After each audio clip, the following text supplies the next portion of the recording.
deposit dan berapakah jumlah uang yang di withdraw gitu ya.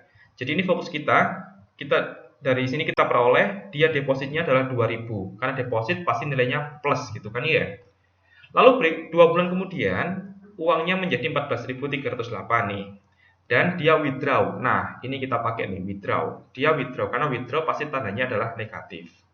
Negatif 7.000. 2 tahun dari sekarang di akhir periode waktu ini nanti uangnya dia menjadi 12.566. Ini adalah F1.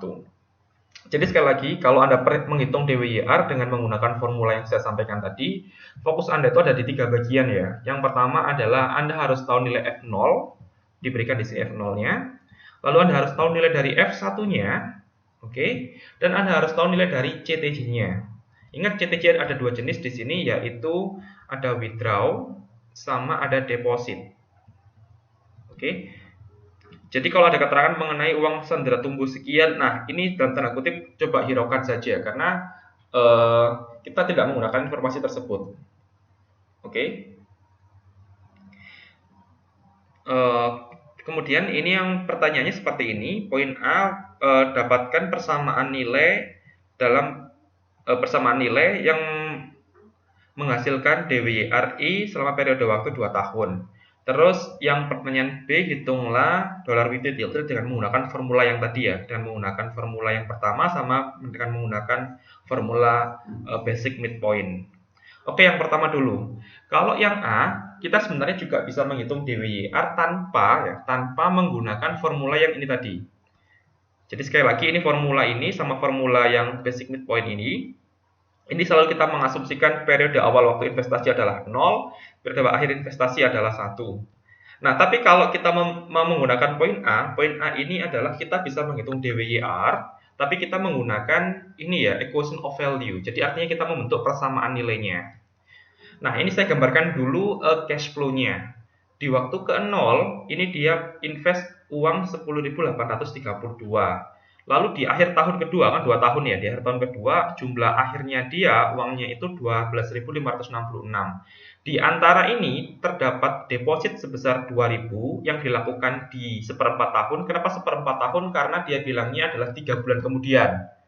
Semenjak periode awal investasi, berarti jarak antara 0 ke sini ini adalah 3 bulan atau seperempat tahun. Lalu dia juga sampaikan dari waktu ini 2 bulan kemudian. 2 bulan kemudian itu berarti kan bulan kelima kan ya? Bulan kelima itu berarti artinya adalah 5/12 tahun. Di waktu 5/12 tahun ini dia withdraw sebesar minus 7.000 ini. Nah, cara yang pertama kalau kita menggunakan persamaan nilai ini kita bisa menggunakan kita bisa mendapatkan DWYR-nya. Tapi kalau dalam asumsi ini kita tetap menggunakan ini ya, satuannya dalam tahun yang normal. Oke, jadi ingat di sini ini lihat ini 0 tahun di awal waktu, di akhir tahun adalah 2. Jadi satunya dalam tahun semuanya. Perbedaannya nanti dengan poin B adalah kalau di poin B kita selalu mengasumsikan awal waktu adalah 0 dan di akhir waktu adalah 1. Jadi kalau kita gunakan formula yang DWYR tadi, ini asumsi yang kita pegang seperti ini ya. Tapi kalau dalam penghitungan equation of value kita gunakan tahun yang normal, tahun biasa, tahun investasinya. Nah, dari sini ini kita coba kita bawa ke waktu ke 2 tahun semua ya. Jadi ini kita bawa ke future value.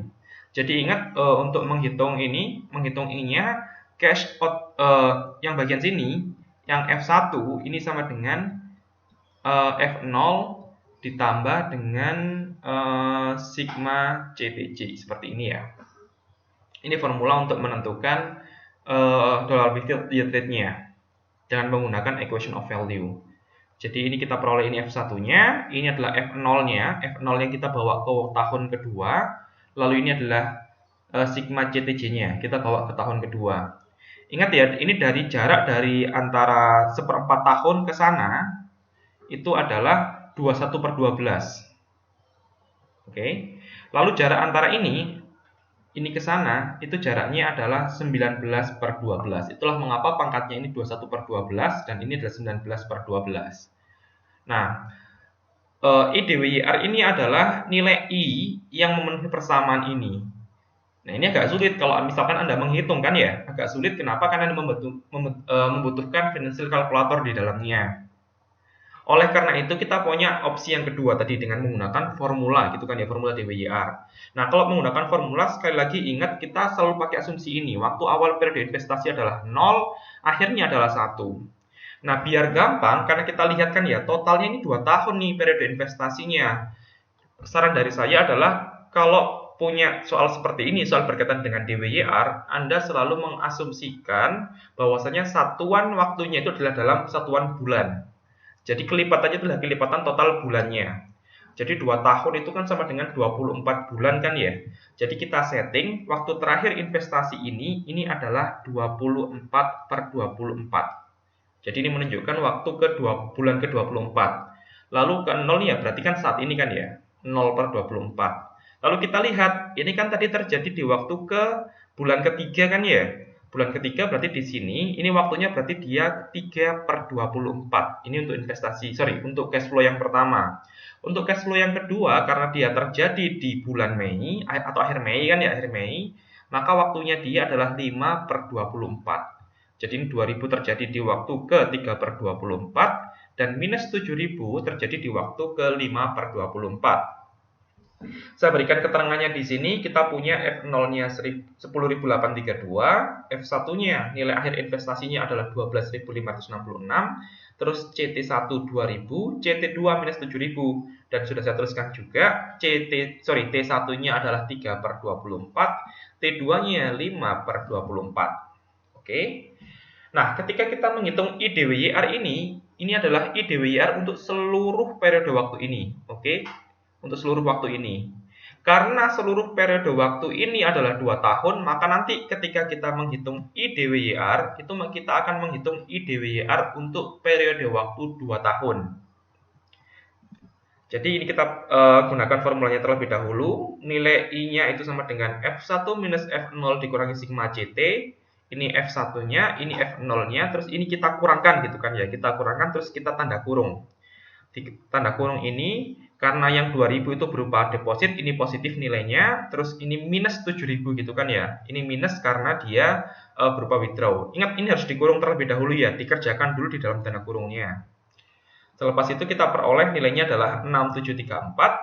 Lalu bagian penyebutnya itu adalah F0 ditambah dengan sigma CTC dikalikan 1 minus TC. Ini F0-nya, ini CT1-nya.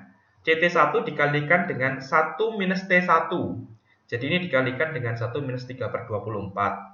Lalu yang CT2 itu adalah minus 7000. Lalu T2-nya adalah 5 per 24. Maka ini kita kalikan dengan 1 minus 5 per 24. Hasilnya adalah 21121 per 3. Oke, ini saya kurang 211 per 21. 21121 per 3. Lalu I-nya ini tinggal kita bagi aja antara yang ini pembilangnya dengan penyebutnya, ternyata kita peroleh I-nya adalah 0,9565. Tolong dicatat karena periode investasi ini adalah 2 tahun, maka ini adalah IDWYR untuk 2 tahun. Sedangkan pertanyaannya sendiri adalah dapatkan dollar weighted yield rate secara tahunan di sini, ini ya, annual yield. Jadi dapatkan DWYR secara tahunan. Kalau yang di sini tadi, ini adalah IDWYR selama 2 tahun. Sehingga kita perlu mencari ini IDWYR untuk tahunan. Ini misalkan ya, misalkan IDWYR tahunannya adalah J. Maka ini memenuhi formula seperti ini. Oke, ingat ya, ini adalah I 2 tahun. Maka yang kita cari ini J-nya. J adalah IDWYR untuk setahun gitu kan ya. Ini sama dengan 1 plus J kuadrat, maka J-nya adalah 1,09565 pangkat setengah, terus kita kurangkan dengan 1. Nilainya adalah 0,3987. Lalu kalau kita pakai basis midpoint dengan menggunakan formula ini, 2I dibagi dengan F0 plus F1 dikurangi dengan I, kita peroleh nilainya adalah 0,8082. Tapi ingat sekali lagi, ini adalah IDWYR untuk 2 tahun, gitu kan ya. Yang ditanyakan adalah IDWYR tahunan dengan menggunakan logika yang sama dengan yang bagian sebelumnya ini, maka kita peroleh IDWYR tahunannya adalah 1,8082 pangkat setengah dikurangi dengan 1, di mana nilainya sama dengan 0,3447.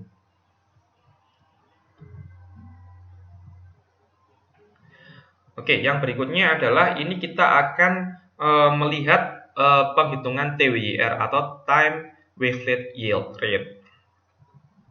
Nah, sebelum itu kita bahas terlebih dahulu ya untuk yang contoh ini. Jadi misalkan kita ingin membandingkan performansi suatu dua buah dana gitu kan ya. Diberikan F0-nya adalah 15.000, yang poin A 15.000, ini C 0,25, ini menunjukkan waktunya ya, ini 0,25 adalah 20.000 dan F1-nya 38.865. Yang B jumlah uang awal waktu 15.000, C 0,25-nya minus 10.000 dan F1-nya adalah 5936. Kita lihat yang bagian atas terlebih dahulu. Ini artinya di awal waktu jumlah uangnya awalnya adalah 15.000, lalu terdapat deposit karena nilainya positif kan ya, deposit 20.000 dan terakhir uangnya menjadi 38.865. Ini kita lihat ini di waktu ke-0, ini di waktu ke-1 dan ini adalah di waktu ke-1/4. Nah, ini penghitungan DWYR kalau pakai equation of value ya. Sekali lagi Anda bebas memilih pakai equation of value atau pakai formula DWYR yang tadi, itu nggak masalah.